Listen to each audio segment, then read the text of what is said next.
Voilà, alors, on a tendance, quand on voit ce genre de choses, l'intelligence artificielle, à vouloir philosopher. Et alors, dans les pays européens, c'est quasiment toujours le même discours, c'est unanime. Il faut légiférer, réglementer l'intelligence artificielle pour que protéger les métiers de la production, les métiers de l'image. Je ne suis pas certain que ce soit la meilleure voie, mais nous allons voir. Moi, je pense qu'il faut embrasser les techniques, les utiliser, les intégrer à ce que vous connaissez déjà.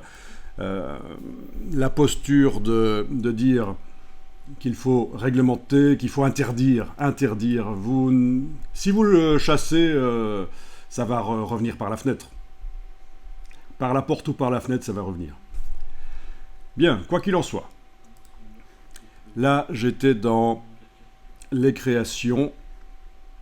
Je vais retourner dans Luma AI et cette fois-ci, je vais aller voir la partie plus historique, on va dire, de Luma, parce que leur générateur d'objets par intelligence artificielle, évidemment, c'est nouveau.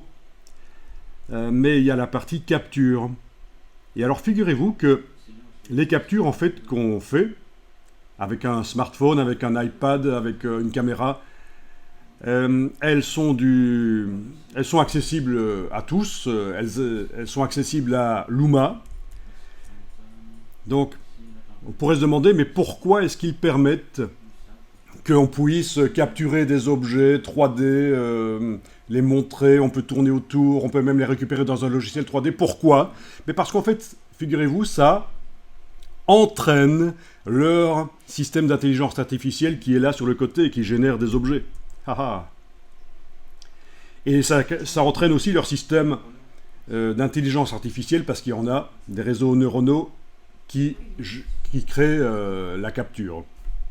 Donc, plus il y a de gens qui capturent des objets, des personnages, même vous, on peut vous capturer vous, votre tête en 3D, plus le système capture bien. Bon, ça c'est typique des intelligences artificielles. Plus ils travaillent, mieux ils travaillent. Ils s'améliorent.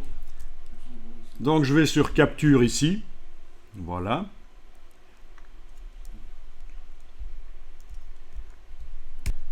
Non, excusez-moi, je suis revenu en arrière. Je ne vais pas aller sur capture pour voir ça. Je vais aller sur capture ici en haut à droite.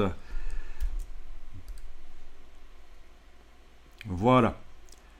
Alors, il y a des captures de différentes personnes et c'est un peu lent pour charger. On va attendre un peu. Vous voyez?